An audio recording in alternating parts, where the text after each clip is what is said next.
ಗೃಹ ಸಚಿವರಾದ ಡಾಕ್ಟರ್ ಪರಮೇಶ್ವರ್ ಇರೋದು. ಅವ್ರದ್ದೊಂದು ವಿಡಿಯೋ ನೋಡಿದ್ದೀನಿ ನಾನು. ಆ ವಿಡಿಯೋ ತುಂಬಾ ವೈರಲ್ ಆಗಿದೆ. ಭಾಷಣ ಮಾಡ್ತಾರೆ ಡಾಕ್ಟರ್ ಪರಮೇಶ್ವರ್ ಅವರು. I don't think he will deny it.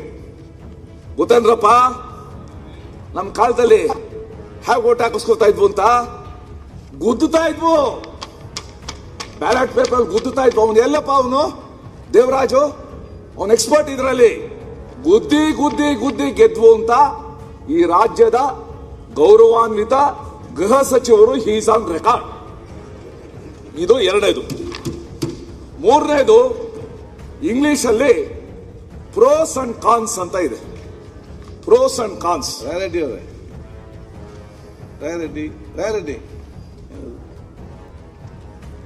Pros and cons ಅಂತ ಇದೆ. ಸಾಮಾನ್ಯವಾಗಿ ಅದನ್ನ ವಿರೋಧ ಪದಗಳಾಗಿ ಯೂಸ್ ಮಾಡ್ತೀವಿ. ಇಲ್ಲೂ ಅಷ್ಟೇ. Progress and Congress they are opposite. Congress is oppose to progress. ಮೂರನೇದು, 2013ನೇ ಇಸ್ವಿನಲ್ಲಿ ತಾವು ಆಡಳಿತಕ್ಕೆ ಬಂದಿದ್ದು ಇವಿಎಂ ಇಂದ. 2023ರಲ್ಲಿ ಇವಿಎಂ ಇಂದ. ಯಾವುದೇ ವ್ಯಕ್ತಿ, ಯಾವುದೇ ಸಂಘಟನೆ, ಯಾವುದೇ ಪಾರ್ಟಿ ಕನ್ಸಿಸ್ಟೆಂಟ್ ಆಗಿ ಡಿನಯಲ್ ಮೂಡಲ್ಲಿ ಇರಬಾರ್ದು. ಅಶೋಕ್ ಅವರು ಹೇಳಿದ್ರು, ನಾವು ಯಾಕೆ ಸೋತು ಅಂತ ಯೋಚನೆ ಮಾಡಬೇಕಾಗಿತ್ತು. ಯೋಚನೆ ಮಾಡಿದ್ರೆ ನಿಮ್ಗೆ ಕಾರಣ ಸಿಗ್ತಾ ಇತ್ತು.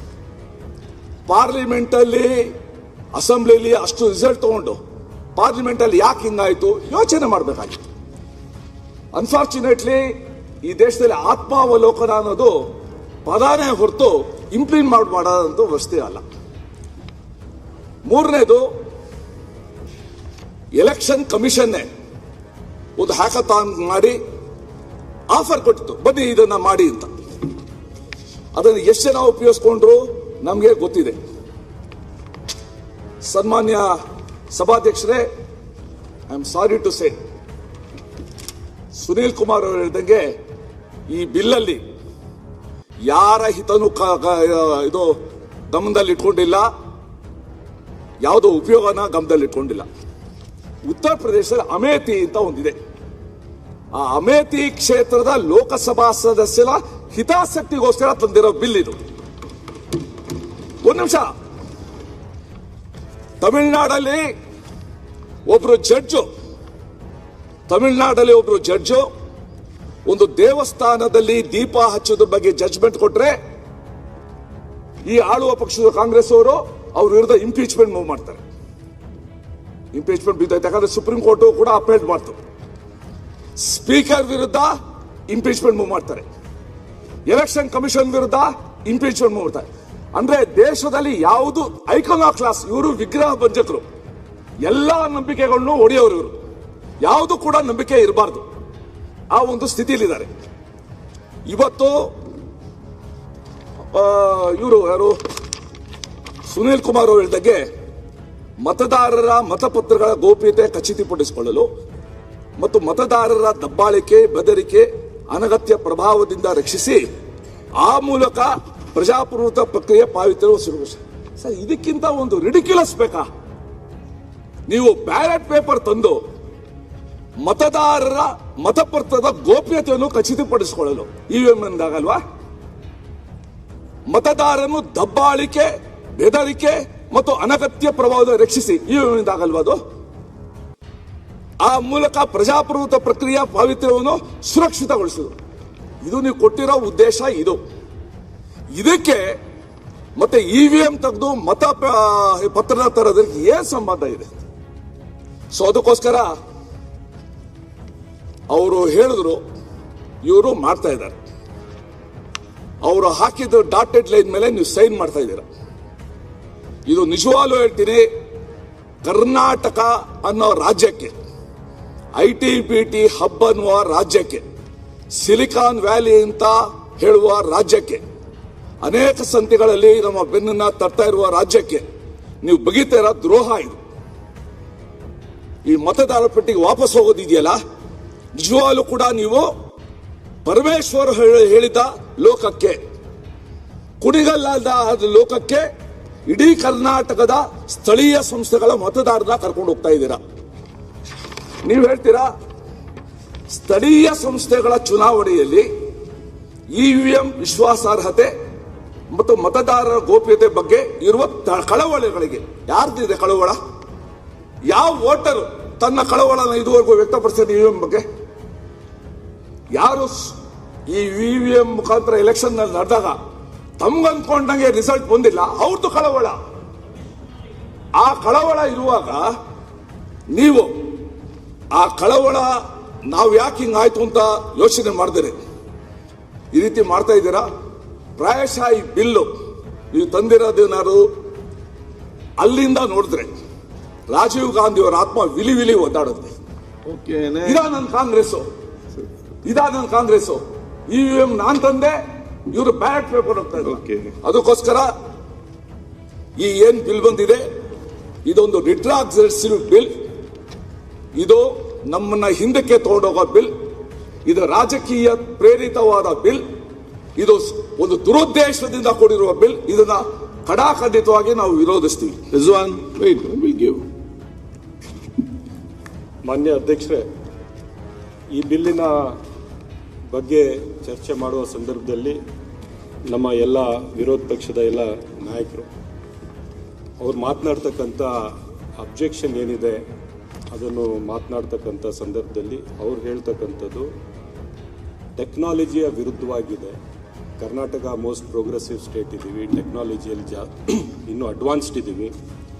ಇಂಥ ಸಂದರ್ಭದಲ್ಲಿ ನೀವು ಒಂದು ಟೆಕ್ನಾಲಜಿಯ ಮುಖಾಂತರ ಚುನಾವಣೆ ಏನು ನಡೀತಾ ಇದೆ ಅದನ್ನು ಬಿಟ್ಟು ಮತ್ತೆ ಬ್ಯಾಲೆಟ್ಗೆ ಯಾಕೆ ಹೋಗ್ತಾ ಇದ್ದೀರಿ ಅಂತ ಅವ್ರು ಆಲೋಚನೆ ಮಾಡ್ತಾ ಇದ್ದಾರೆ. ಅವ್ರಿಗೆ ನಾನು ಹೇಳಕ್ಕೆ ಬಯಸ್ತೀನಿ ಮಾನ್ಯ ಅಧ್ಯಕ್ಷರೇ, ಇಡೀ ಪ್ರಪಂಚದಲ್ಲಿ ನಮ್ಮ ದೇಶಕ್ಕಿಂತ ಹೆಚ್ಚಾಗಿ ಟೆಕ್ನಾಲಜಿಯಲ್ಲಿ ಅಡ್ವಾನ್ಸ್ ಇರ್ತಕ್ಕಂಥ ದೇಶ ಕೂಡ ಇವಿಎಂ ಪ್ರಯೋಗ ಮಾಡ್ತಾ ಇಲ್ಲ, ಅವರು ಬ್ಯಾಲೆಟ್ ಪೇಪರಲ್ಲೇ ಇದ್ದಾರೆ.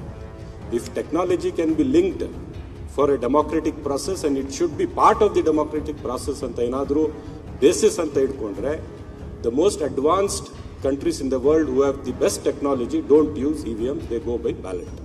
So that argument cannot be held here ಅಂತ ನನ್ನ ಒಂದು ಅಭಿಪ್ರಾಯ. ಮಾನ್ಯ ಅಧ್ಯಕ್ಷರೇ, ಇವತ್ತು ನಮ್ಮ ಮುಂದೆ ಇರ್ತಕ್ಕಂಥ ಪ್ರಶ್ನೆ, ಬ್ಯಾಲೆಟಲ್ಲಿ ಚುನಾವಣೆ ಮಾಡಬೇಕು ಮತ್ತು ರಾಜ್ಯದ ಮತ್ತು ಕೇಂದ್ರದ ಚುನಾವಣೆ EVM ಅಲ್ಲಿ ಆಗುತ್ತೆ. ಎರಡು ಪ್ರಯೋಗ ಆಗಲಿ ಬಿಡಿ. ಈಗ ರಾಜ್ಯದ ಚುನಾವಣೆಗಳು, ಕೇಂದ್ರದ ಚುನಾವಣೆಗಳು, ಪಾರ್ಲಿಮೆಂಟ್ ಮತ್ತು ಅಸೆಂಬ್ಲಿ EVM ಅಲ್ಲಿ ಆಗ್ತಾ ಇದೆ, ಆಗಲಿ. ಇಲ್ಲಿ ಪಂಚಾಯತ್ ಚುನಾವಣೆಗಳು ಇದರಲ್ಲಿ ಆಗಲಿ, ವ್ಯತ್ಯಾಸ ಏನಾಗೋಗುತ್ತೆ? What is the question? Another, ಇಲ್ಲಿ ಎಲೆಕ್ಷನ್ ಕಮಿಷನ್ಗೆ ಕಾಂಗ್ರೆಸ್ ಪಕ್ಷ ನಾವು ಇಂಪೀಚ್ ಮಾಡ್ತಾ ಇದ್ದೀವಿ, ಬದ್ನಾಮ್ ಮಾಡ್ತಾ ಇದ್ದೀವಿ, ಆ ದಾಟಿಯಲ್ಲಿ ಮಾನ್ಯ ಸುರೇಶ್ ಕುಮಾರ್ ಅವರು ಮಾತಾಡಿದರು. ನಾನು ಎಲೆಕ್ಷನ್ ಕಮಿಷನ್ಗೆ ಇಷ್ಟು ಮಟ್ಟಕ್ಕೆ ವೀಕ್ ಮಾಡ್ತಕ್ಕಂಥ ಪರಿಸ್ಥಿತಿ, ವೀಕ್ ಮಾಡಿರ್ತಕ್ಕಂಥವ್ರು ಯಾರು, ಹೇಗಾಯಿತು ಅಂತಲೂ ಕೂಡ ಅವ್ರು ಅರ್ಥ ಮಾಡ್ಕೋಬೇಕು.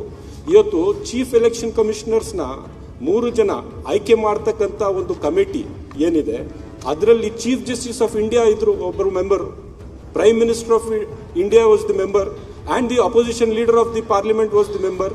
ನೀವು ಅದನ್ನು ಚೇಂಜ್ ಮಾಡಿ ಚೀಫ್ ಜಸ್ಟಿಸ್ನ ತೆಗೆದು ಅವ್ರದೇ ಆದಂಥ ಒಂದು ಮಿನಿಸ್ಟರ್ನ ಮಾಡಿಕೊಂಡು prime minister and his own minister or majority leader of ಅಪೋಸಿಷನ್ಗೆ ನೆಗ್ಲೆಕ್ಟ್ ಮಾಡಿ ಇವತ್ತು ಎಲೆಕ್ಷನ್ ಕಮಿಷನ್ನ ನೀವು ಆಯ್ಕೆ ಮಾಡ್ತಾ ಇದ್ದೀರಲ್ಲ. So who is weakening the system? ನೀವು ಮ್ಯಾನ್ಯುಪುಲೇಟ್ ಮಾಡ್ಕೋಬೇಕು ಅಂತ ಎಲೆಕ್ಷನ್ ಕಮಿಷನ್ನ ಇಡೀ ಚೀಫ್ ಜಸ್ಟಿಸ್ ಆಫ್ ಇಂಡಿಯಾನ ಆಚೆ ತೆಗೆದ್ರಿ. He was a neutral party. ಒಂದ್ ಕಡೆ ಪ್ರೈಮ್ ಮಿನಿಸ್ಟರ್ ಆಫ್ ಇಂಡಿಯಾ ಇದ್ರು, ಒಂದ್ ಕಡೆ ಅಪೋಸಿಷನ್ ಲೀಡರ್ ಇದ್ರು. Chief justice of India was a neutral party. ಯಾಕೆ ತೆಗೆದ್ರಿ? ಅಮೆಂಡ್ಮೆಂಟ್ ಮಾಡಿ ನೀವು ತೆಗೆದಿದ್ರಿ. ಇನ್ನೊಂದು, ಇವತ್ತಿನ ಎಲೆಕ್ಷನ್ ಕಮಿಷನ್ ಬಗ್ಗೆ ಬಹಳಷ್ಟು ಜನರಿಗೆ ಮಾನ್ಯ ಅಧ್ಯಕ್ಷರೇ, ಇಡೀ ದೇಶದಲ್ಲಿ ಬೇರೆ ಬೇರೆ ರಾಜಕೀಯ ಪಕ್ಷಗಳಿಗೆ ಕೇಳಿ ಯಾರಿಗೂ ವಿಶ್ವಾಸ ಇಲ್ಲ. ಯಾವ ಮಟ್ಟಕ್ಕೆ ಎಲೆಕ್ಷನ್ ಕಮಿಷನ್ ಅವರು ಕಾಂಪ್ರಮೈಸ್ ಆಗಿದ್ದಾರೆ ಅಂತ, ಒಂದು ಆಗಿದ್ರೋ ಇಲ್ವೋ ಅದು ಚರ್ಚೆ ಮಾಡೋಣ. ಅವ್ರ ಮೇಲೆ ಸಂಶಯ ಕೂಡ ಬರಬಾರ್ದು, ಆ ರೀತಿಯಲ್ಲಿ ನಡ್ಕೋಬೇಕು. ಆ ಥರ ನಡ್ಕೊಂಡಿರ್ತಾ ಇಲ್ಲ ಮಾನ್ಯ ಅಧ್ಯಕ್ಷರೇ. ಎಷ್ಟು ಮಟ್ಟಕ್ಕಂದ್ರೆ, ಯಾರು CCTV ಫುಟೇಜಸ್ ಇದಾವಲ್ಲ, ಆ ಫುಟೇಜಸ್ ಯಾರಾದರೂ ಕೇಳಿದ್ರೆ, ಎಫೆಕ್ಟೆಡ್ ಪಾರ್ಟಿ ಕೇಳಿದ್ರೆ ಅದನ್ನು ಕೊಡೋದಿಕ್ಕೆ ರೆಡಿ ಇಲ್ಲ. ಅದಕ್ಕೂ ಕಾನೂನು ಚೇಂಜ್ ಮಾಡ್ಕೊಂಡಿದ್ದಾರೆ. Within 45 days you have to destroy all the CCTV footages across the country. Polling booth ಅಲ್ಲಿ ನೀವು you are jumping the polling percentage. 5 ಗಂಟೆ ಆದ್ಮೇಲೆ 5:30 ಆದ್ಮೇಲೆ 6 ಗಂಟೆವರೆಗೂ ಒಂದು ಪೋಲಿಂಗ್ ಮಿಷನ್ ಅಲ್ಲಿ EVM ಅಲ್ಲಿ ಎಷ್ಟು ಜನ ವೋಟ್ ಹಾಕ್ಬೋದು ಅದೊಂದು ಲೆಕ್ಕ ಇರುತ್ತೆ. ಅದಕ್ಕಿಂತ 10 ಪಟ್ಟು ಜಾಸ್ತಿ ಆದ್ರೆ ಎಷ್ಟು ಜನ ಇದ್ರು ನಮಗೆ ಒಂದು CCTV ಫುಟೇಜ್ ಕೊಡಿ ಅಂತ ಕೇಳ್ತಕ್ಕಂಥದ್ದು ಯಾರೇ ಚುನಾವಣೆ ನಿಂತ್ಕೊಳ್ಳಿ ಅವರ ಅಧಿಕಾರ.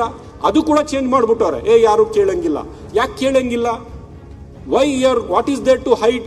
How are you jumping the poll percentage? ಇದೆಲ್ಲ ಪ್ರಶ್ನೆ ಬರೋದಿಲ್ವಾ? ಇವತ್ತು ನೀವು ಅಧಿಕಾರದಲ್ಲಿರ್ಬೋದು, ನಾಳೆ ಕೇಂದ್ರದಲ್ಲಿ ನಾವು ಅಧಿಕಾರಕ್ಕೆ ಬರ್ತೀವಿ. ಆದರೆ election commission should be above suspicion. If it is not above suspicion, this is going to be the doom for the democracy. ಇವತ್ತು ಮಾನ್ಯ ಅಧ್ಯಕ್ಷರೇ, ಯಾವ ಮಟ್ಟಕ್ಕಂದ್ರೆ ಮೆಷಿನ್ ರೀಡಬಲ್ ಲಿಸ್ಟ್ ಕೂಡ ಎಲೆಕ್ಷನ್ ಕಮಿಷನ್ ಅವರು ಕೊಡೋದಿಕ್ಕೆ ತಯಾರಿಲ್ಲ.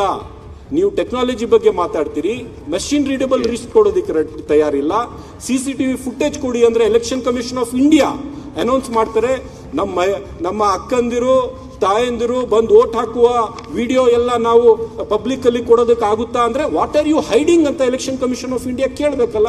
So we as a principal opposition party ಮಾನ್ಯ ಅಧ್ಯಕ್ಷರೇ, ಯಾಕಂದ್ರೆ ಅವರು ನ್ಯಾಷನಲ್ ಲೆವೆಲ್ಗೆ ಅವ್ರ ಡಿಸ್ಕಷನ್ ಅಲ್ಲಿ ಸುರೇಶ್ ಕುಮಾರ್ ಅವ್ರು ತಗೊಂಡು ಹೋದ್ರು ಅಂತ ನಾನು ಮಾತನಾಡ್ತಾ ಇದ್ದೀನಿ. ಇಲ್ಲಾಂದ್ರೆ ನಾನು ಆ ಸಬ್ಜೆಕ್ಟ್ ಮುಟ್ತಾ ಇರಲಿಲ್ಲ.